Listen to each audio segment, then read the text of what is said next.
A ver, Diani, quedé con algunas interrogantes en el episodio anterior y en este espero que me las puedas aclarar. ¿Te acuerdas de esas interrogantes? Sí, claro, a eso voy. Ok, por si acaso y para beneficio de nuestras mamás y papás, las voy a repetir tan pronto como demos comienzo a este episodio.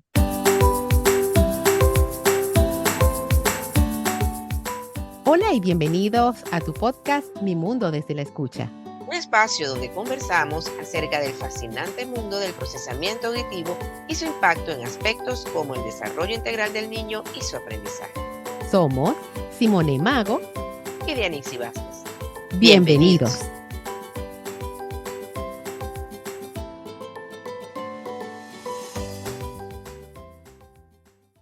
¿Cómo es eso que oír de más algunos sonidos era perjudicial para la calidad de la escucha de tu hijo, David Rafael? ¿Y en qué se traduce eso? Y recuerdo que la otra duda o la otra interrogante que tenía era cómo se relaciona esto con las habilidades auditivas que nos comentaste que existen más de una. Nos mencionaste en el episodio anterior la figura fondo auditiva, pero sé que hay más. Cuéntame acerca de eso. Te voy a proponer algo, Simone.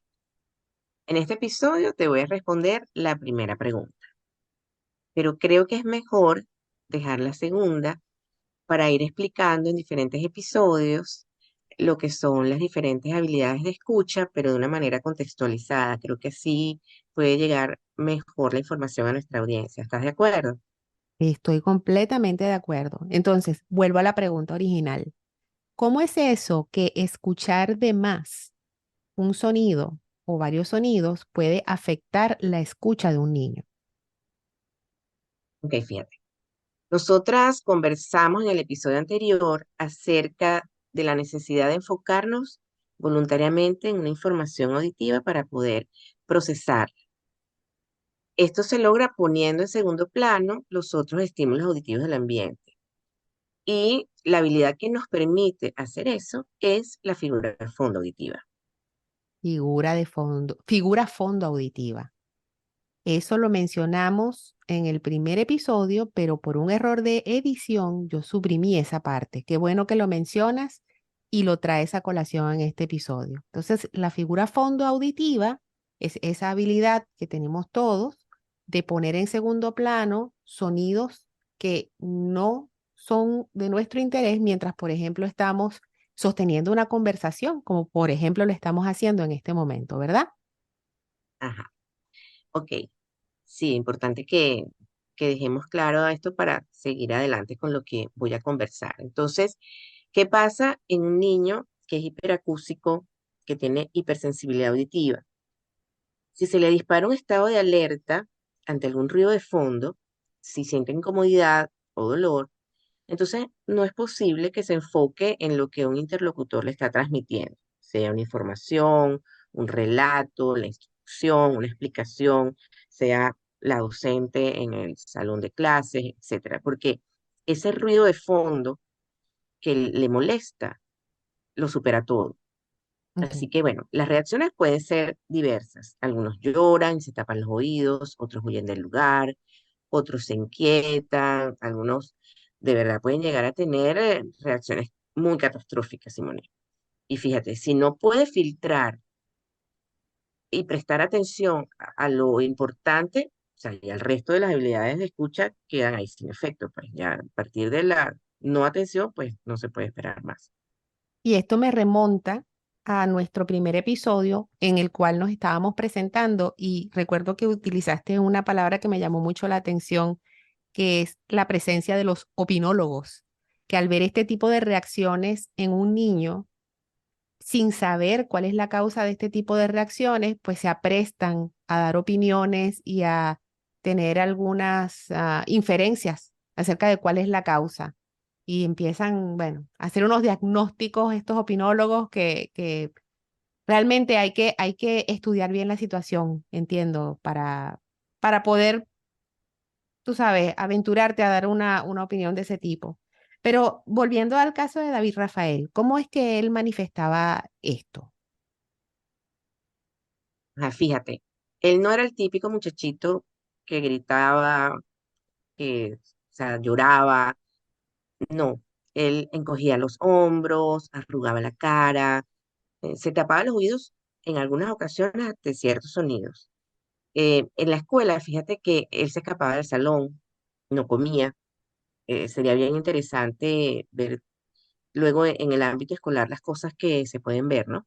Pero Ujú, fíjate que los padres y los maestros identifican que un niño no está tolerando algún ruido porque se tapan los oídos y gritan mm, o lloran. ujú, Pero esa no es siempre la conducta que demuestran, ya. ¿ok? Entonces, claro, estas otras conductas que te estoy manifestando pueden llegar a confundir. Entonces, en el episodio anterior te di el ejemplo de mi hijo, ¿verdad? Pero cada niño es un mundo aparte, Simona. O Ujú, sea, hay que evaluarlo de manera integral y ver muchas otras cosas.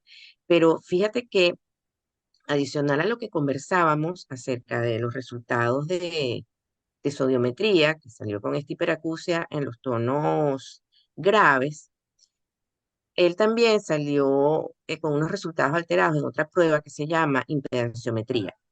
Esta es una prueba que nos ayuda a conocer el estado y funcionamiento de una parte del oído que es súper importante, el oído medio. Ahí está ese famoso tímpano del que siempre nos hablan los padres o los abuelos cuando uno está escuchando música a un alto volumen o la televisión, que dicen, se te van a reventar los tímpanos. Bueno, ahí ujú, está ese famoso tímpano, y la cadena de huesecillos, ¿ok?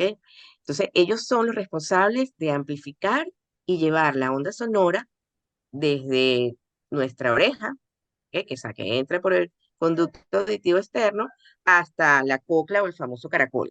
ok, Bueno, resulta que en esa prueba los resultados de él estaban alterados, ¿ok? Porque, bueno, él ha sido muy alérgico desde pequeñito y bueno, el moco fue haciendo sus estragos en las vías aéreas superiores y en consecuencia también en sus oídos. Ya sabes que oído, nariz y garganta pues están comunicados siempre. ujú, Así que ujú. bueno, esto empeoró aún más el cuadro. ¿Y qué consecuencias tiene en la escucha que el oído medio esté lleno de moco? Una buena pregunta. Fíjate, cuando esto sucede, y bueno, por supuesto impide que se dé este proceso dentro del oído medio, ¿no? Lo que te estaba explicando antes de la conducción, la amplificación de la onda sonora. Entonces se habla de que hay un problema conductivo. Ok, Entonces, disminuye el umbral auditivo porque ya pues esta función de amplificar la onda sonora se ve afectada.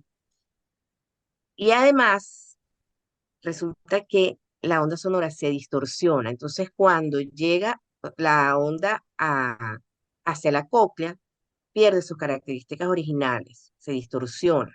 ujú, Y bueno, cuando esto pasa, pues se altera una habilidad auditiva súper importante, que es la discriminación. Es sumamente importante para la adquisición del habla. Entonces, aparte de oír menos, lo que lograba oír lo escuchaba distorsionado. wow, ¿Ok? O sea, él habla de su entorno, la escuchaba distorsionada. O sea, es un cuadro complejo que afectó, pues, junto a otros factores, el desarrollo del lenguaje, su socialización, incluso el proceso de adaptación escolar. increíble que algo como es la escucha pueda afectar tantos aspectos del crecimiento de un niño. Sin embargo, ahora te pregunto yo, cuando una prueba muestra resultados desfavorables, ¿es esperado que otras pruebas también salgan alteradas? ¿Y qué pasa si haces una sola prueba? ¿Una sola prueba es suficiente para tú poder detectar que hay problemas en el procesamiento auditivo? Fíjate, una prueba te puede salir con resultados favorables y otras no. Puedes que hagas una que esté perfecta y sigues cumpliendo el protocolo y en las otras es que descubres que algo está pasando. En el caso de David Rafael, bueno, sucedió que por donde nos metíamos algo estaba pasando, ¿no? Ujú, Este, por eso siempre hay que pedir que se haga una valoración completa y analizar todos los resultados para entender lo que sucede. Porque incluso recuerda que te comenté que en la prueba donde se evalúa pues el umbral auditivo, en sí, el número que se consiguió, el resultado, decía Ujú, que era normal. Había que sí. analizar la curva biométrica para ver realmente la distorsión acústica que ahí había, ¿no? Ujú, Eh, quiero mencionar también que hay que tomar en cuenta que cada niño es un mundo aparte.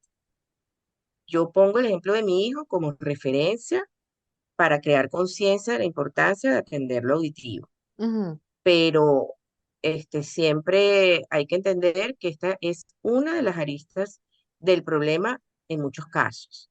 Incluso pueden haber diversos diagnósticos de base en niñitos que tienen algún tipo de desorden en el procesamiento auditivo, o sea, como autismo, como síndrome de Down, trastorno por déficit de atención, como sin hiperactividad, etcétera. Entonces, por supuesto que las manifestaciones clínicas pueden tomar otras dimensiones cuando otros factores se conjugan, ¿no? sí. Por eso, la importancia de un equipo multidisciplinario siempre.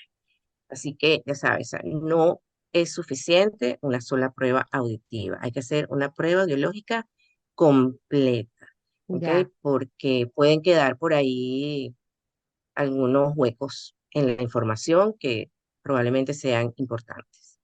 Presumo entonces que por tu experiencia profesional y personal con tu otro hijo, has podido ver las diferencias o las diferentes caras de esta moneda, ¿no? Uf, claro, por supuesto, de pacientes podría darte múltiples ejemplos, pues te puedo hacer una enciclopedia. Y bueno, sí, y con respecto a mi hijo menor, la historia es otra.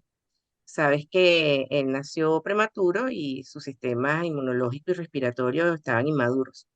Ujú, Entonces, las alergias, infecciones respiratorias, bueno, todo eso era súper frecuente. Cayó en una condición crónica que afectó nariz, oído y garganta. ujú. Pues a consecuencia de ello, también se le afectó el oído medio y la calidad de su escucha. Y bueno, gracias a Dios, desde los 2 años pudimos ver lo que estaba pasando en su oído y el tímpano prácticamente estaba sin movilidad en uno de ellos, en Wow. el otro se desplazaba al menos un poco. Lo poco que empezó a hablar era gracias a ese otro oído que sí, al menos alguito se le desplazaba a su tímpano.